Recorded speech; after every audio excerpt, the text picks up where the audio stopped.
Hello guys! Eto na, first time ko sasakay ng eroplano kahit technically, kaya ko naman lumipad. Guys, finally, nasa loob na ako ng eroplano. Window seat pa, kahit hindi ko kailangan, gusto ko ring maranasan. Mas ayos pala kung nakasakay ka kaysa lumipad. Mga ka-vlog, eto na, immigration moment. Chill lang tayo. Hi! Guys, bagong lungsod, bagong gabi. Galagala muna guys.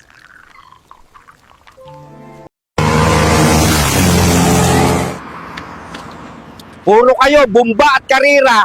Pag mga na-aksidente, hihingi ng Gcash sa FB. Apo, wag ka muna mag-boyfriend ha. Ikaw nga po, Lola, ang dami mong ex Nagpa-practice lang ako. Apo, sa tingin mo, sinong magaling manligaw? Engineer o farmers? Siyempre ang farmers, kasi ang engineer nagpaplano pa lang, samantalang ang farmers inaararo na. Por, marami tayong nakuwang bakal. Alam mo na gagawin. Oo, pare.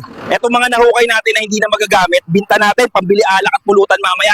Para Anak ng teteng, kahapon lang safe pa ako. Pinalitan lang yung mga miyembro ng Senate Committee, bigla na lang nadawit pangalan ko.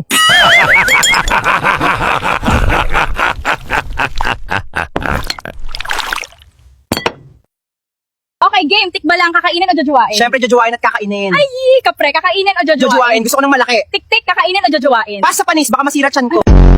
From the roof, paano mo nakukuha yung bata just by using your tongue? Tangplay lang. Sana all, tinatang play. Paano ka naging tikbalang? Yung tatay ko, may alagang kabayo.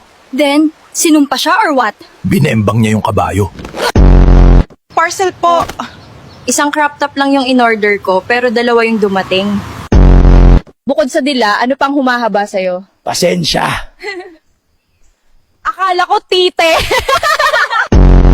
Saan kayo nagmula? Alam mo yung Nephilim? Yun ang bunga ng pagtatalik ng anghel at tao. Talaga? Totoo pala yun? Tanga, hindi. Matangkad lang ako na walang ligo. Totoo ba yung biringan? Nandito ka na, tanga. Ay sorry, biringan pala to. Puro ka kasi engkantadya. Kapag nagsimula yung World War III, ipaglalaban mo ba yung bansa natin? Pwede naman, salubungin ko yung nuclear bomb sa Himpapawid. Tapos i-guide ko papunta sa location mo. Manong, bayad po. O, 500 po yan. Libre ko na po ang dalawa kong katabi. Seaman po pala ko. Keep the change. Thank you! Manong, bayad po. O, 1,000 po yan. Bayadan ko na lahat na nakasakay, pati yung seaman. Operator pala ako, nakadiskarte ng diesel. Thank you! Saan bang... Ay! Naglalaglaga na ang mga buhaya dito! Tara, hataw na. Kabayo muna gamit ko, medyo matumal eh. Tipid na sa gas, walang pahuli sa over the counter. Tas pwede ka pa mag-U-turn. Kumusta naman po ang asawa ko, Doc? Ayun, nagli-labor. Bakit ang gobyerno, pag salary increase, ang bilis pumirma, pero pag tulong, daig pa ang tulog na kuhol? Bakit ka nandito sa construction site? Nag-training po ako maging DPWH contractor para sa future. Kayo mga kurap na politiko, sinasayang ninyo ang pera sa mga kasino habang kami ay wala man lang bigas na mailuto. Boss, bakit walang bakal ang project natin? Di ba delikado to? Tatang, wala kang alam sa ganitong kalakaran, kaya manahimik ka na lang. Flood control daw ito, pero bakit puro kawayan? Wala na isang bakal. Sinabi ng foreman, tipid daw. Pero ligtas ba kung ito lang ang gamit? Kung ang proyekto ay puro kawayan lang, hindi baha ang pinakamalaking panganib, kundi ang kawalan ng malasakit. Anak, sabi ng iba, basta made in China ay mura nga, pero peke naman. Pero bakit yung kaibigan mo, made in the Philippines naman, pero peke rin naman, at ang matindi ay plastic pa at sinisiraan ka pa. Sa Pilipinas ka lang talaga makakakita na buo pa ang kalsada, sinisira na para ayusin ulit. Grabe ba? O, sirain nyo to. Para maayos ulit. Mabuti pa dito, walang mga marites. Dito happy lang kasama mga baby ko. Anong project sa mga nagawa mo sa 5 taon? I invoke my right against self-incrimination. Brad, Anong sikreto mo at napakahirap mong tibagin sa posisyon mo? Matibay na pader, Brad. Matibay na pader, Brad.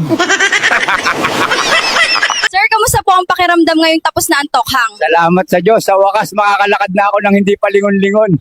Parang nabunutan ng tinik.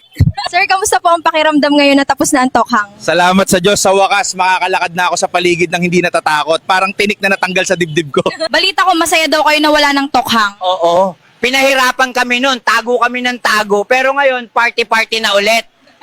Tay, di ba sabay kayo ng kaarawan ni nanay? Oo, bakit mo natanong? Hindi kahapon, 68 years old pa lang kayo. Tapos kagabi birthday nyo, di ba? Hindi pa namin birthday kagabi. Eh bakit narinig ko po?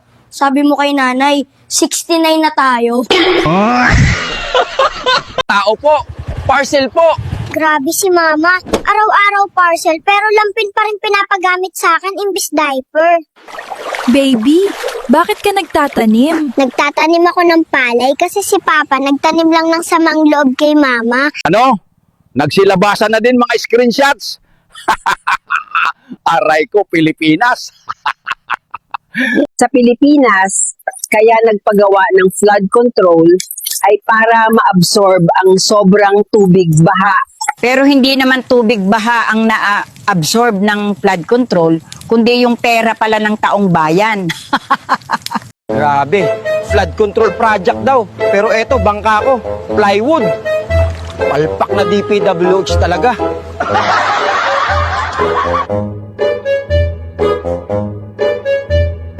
Tatang, isa na naman bang gamit pang Jera yung hawak nyo? Oo, tama ka. Isa to sa pinakadelikadong sandata na naimbento ko. Ito ang lusis. Ano po bang nagagawa ng lusis na yun, Tatang? Wala lang, sindihan mo lang ito at pag umilaw na, dahil sa liwanag nito, madali ka na makita ng kalaban mo. Ganon talaga sa buhay. Pag ubos na ang pera mo, saka mo lang maiisip na magtipid.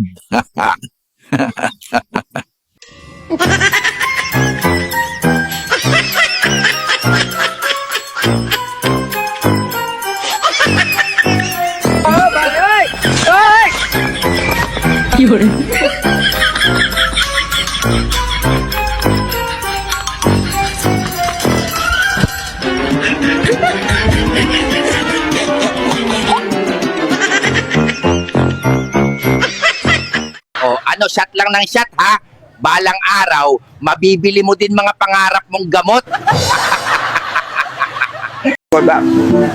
Tatang, ano pong sekreto nyo? Bakit sa edad na 90, gwapo pa rin kayo? Simple lang, every 5 minutes, magkape ka araw-araw. Ang pagkape ng every 5 minutes ay nakakapagwapo. Samahan mo na rin ng isang oras na tulog kada araw niya para iwas stress.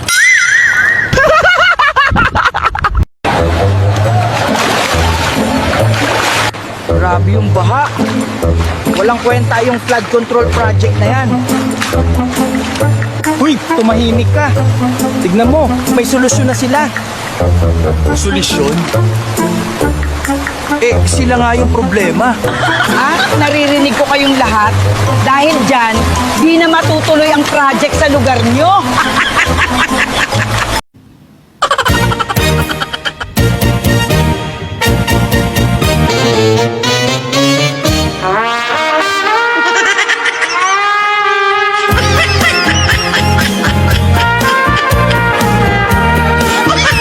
Tol, ready ka na? Oo, nag-cardio na ko. Laban lang. Kahit 1 in a million chance na to. Sana hindi to tissue lang tulad last time.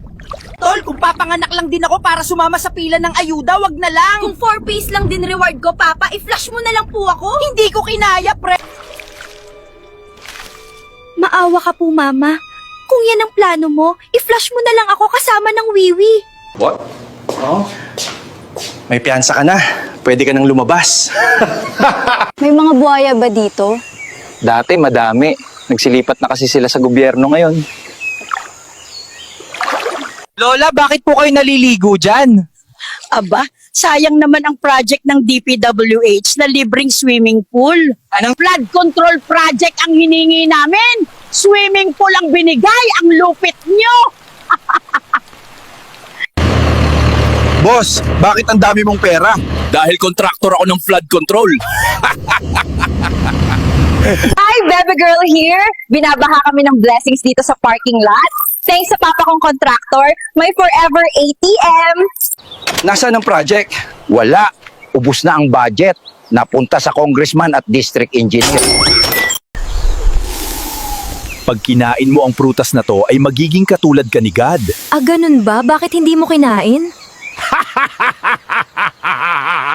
Mga kasama, may bagyo na naman. Papaldo na naman tayo sa flood control project. Sakto, kailan ako nang bumili ng bagong Ford Raptor? Yung may payong. Tapos na ba yan? Boss, patapos na po. Ayos. Bilyon na naman kikitain ko nito. Salamat, taxpayers!